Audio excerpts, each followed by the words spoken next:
nom du Père, du Fils et du Saint-Esprit. Amen. La paix de Jésus soit dans votre maison, sa paix et sa joie. Alléluia. J'espère que vous allez bien. Nous sommes lundi matin. Merci Jésus pour tes merveilles. Nous lisons le Saint-Évangile selon saint Matthieu, chapitre 23, versets 13 à 22. 7 malédictions contre les pharisiens. Malheur à vous, gens de la loi et pharisiens hypocrites. Vous fermez aux autres le royaume des cieux, vous-même n'y entrez pas, et quand un autre est sur le point d'y entrer, vous l'en empêchez. Malheur à vous, gens de la loi et pharisiens hypocrites, vous parcourez la terre et les mers pour recruter un prosélyte, et quand il est devenu, vous en faites un candidat à l'enfer 2 fois pire que vous. Malheur à vous, guides aveugles, vous dites si quelqu'un jure par le sanctuaire, le serment n'oblige pas. Mais si on a prêté serment sur l'or du sanctuaire, on est tenu. Aveugle sans cervelle, quel est le plus grand, l'or ou le sanctuaire? Qui rend sacré cet or? Et vous dites si l'on jure sur l'autel, le serment est nul. Mais si l'on jure sur l'offrande, déposée sur l'autel, on est obligé.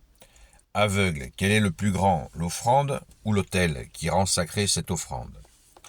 Celui qui jure par l'autel et par tout ce qu'il y a dessus.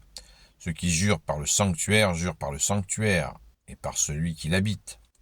Et celui qui jure par le ciel jure par le trône de Dieu et par celui qui y siège. Malheur à vous, maîtres de la loi et pharisiens hypocrites, vous payez la dîme jusque sur la menthe, l'anis et le cumin, mais vous oubliez ce qui a le plus de poids dans la loi, la justice, la miséricorde et la foi. Là sont les œuvres à faire, sans pour autant oublier le reste. Merci Jésus pour ta parole. Eh bien, ils en ont pris pour leur grade. Alors, je vais vous lire l'exégète, parce qu'elle est très pertinente. Le royaume des cieux, c'est-à-dire le chemin tout simple qui mène à une découverte de Dieu Père, jusque dans le moindre village, les Juifs avaient des maîtres de la loi, et ceux-ci faisaient de leur mieux. Mais sous la pression des pharisiens, toute l'attention se centrait sur les moindres impuretés à éviter. La Bible elle-même était entrée dans ce mouvement après Esdras, 4 siècles auparavant. Mais cette nuée de commandements finissait par cacher l'essentiel. C'est pourquoi les foules venaient demander à Jésus ce que les catéchistes ne donnaient pas. Ils étaient arrivés, je crois, à 613 commandements, en plus des 10 commandements de Moïse. Vous imaginez l'ambiance. Dans la langue de Jésus, le mot hypocrite désigne également le superficiel et celui qui n'est que façade. Tous les pharisiens n'étaient évidemment pas hypocrites, mais Jésus dénonce ce que Jacques appela la fausse sagesse. Jésus a vécu au siècle qui vit l'apogée de l'apostolat juif parmi les païens, et il assume une position critique face à la mission. Qu'apportons-nous à ceux que nous convertissons?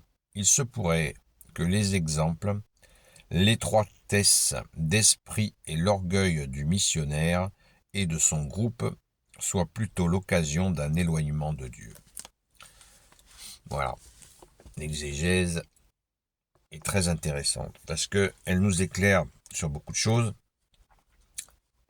notamment sur l'origine apparemment de cette multitude de commandements qui auraient débarqué 400 ans auparavant, avant la venue de Jésus, avec un certain Esdras intéressant à aller creuser de ce côté-là. Et pratico-pratique, hypocrite désigne dans la traduction, on a toujours une recherche, et il est toujours très précieux de rechercher les précisions sur la traduction du mot, et superficiel à propos de, donc hypocrite serait plutôt superficiel. Malheur à vous, gens de la loi et pharisiens hypocrites.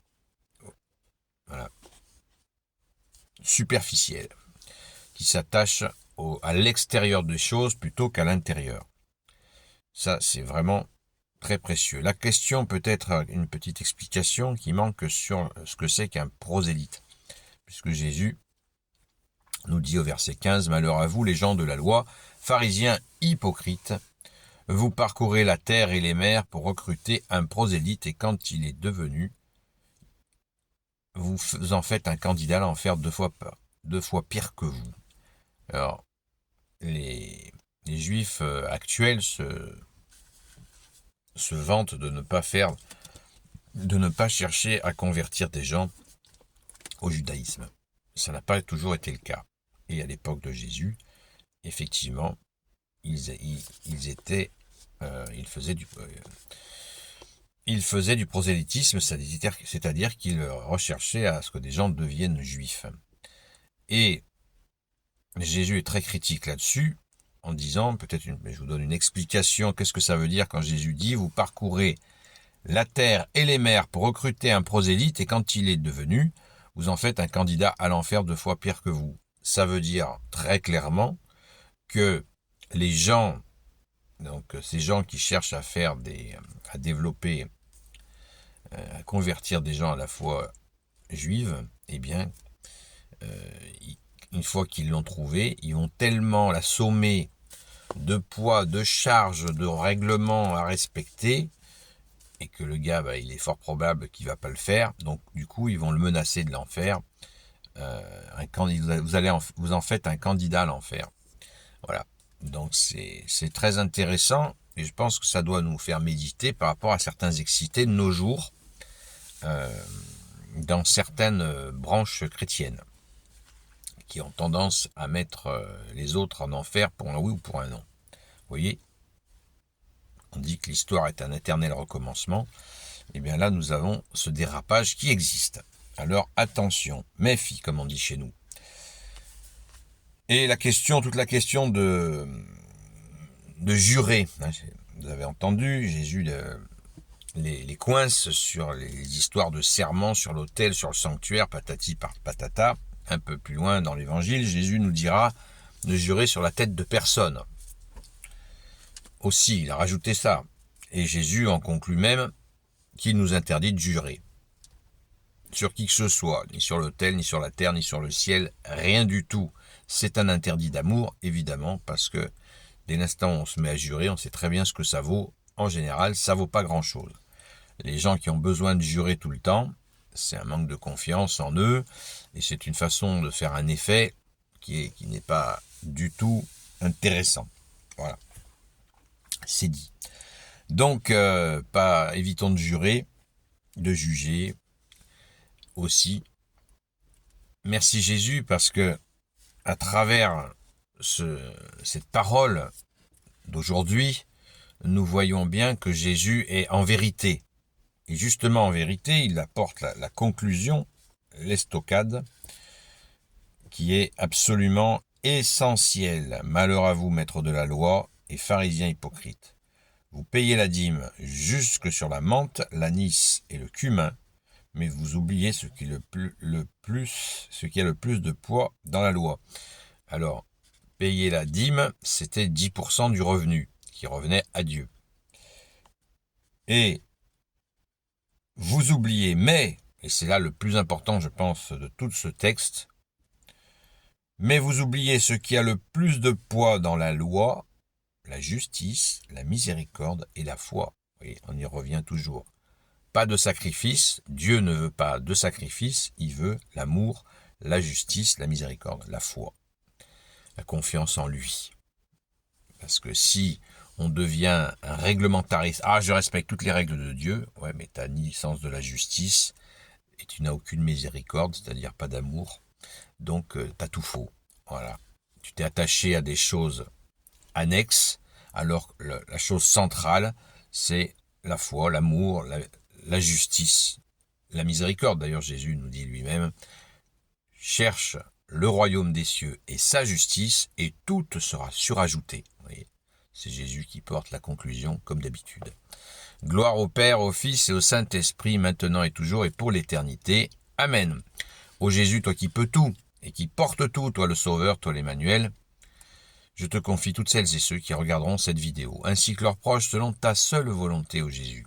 Sainte Marie, Reine des cieux, toi l'Immaculée Conception, toi qui écrases le serpent, toi qui es la lune sous tes pas, toi notre Mère, Notre-Dame, Saint Joseph, toi le juste, toi le saint, toi le sage, toi la terreur des démons, toi le saint gardien de la Sainte Église catholique apostolique, Sainte Marie-Madeleine, notre chère sainte patronne, et vous tous les saints et saintes amis de Jésus, Saint Michel Archange qui est comme Dieu, Saint Gabriel Archange, Saint Raphaël Archange, et vous tous les anges qui servez Jésus, je vous confie toutes celles et ceux qui regarderont cette vidéo, ainsi que leurs proches, selon ta seule volonté, ô Jésus.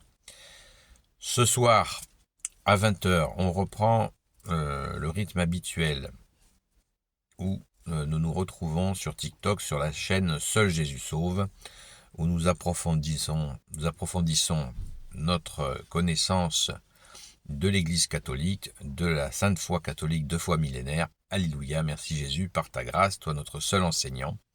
Donc de 20h à 22h, comme d'habitude. À très vite, bonne journée dans la paix de Jésus.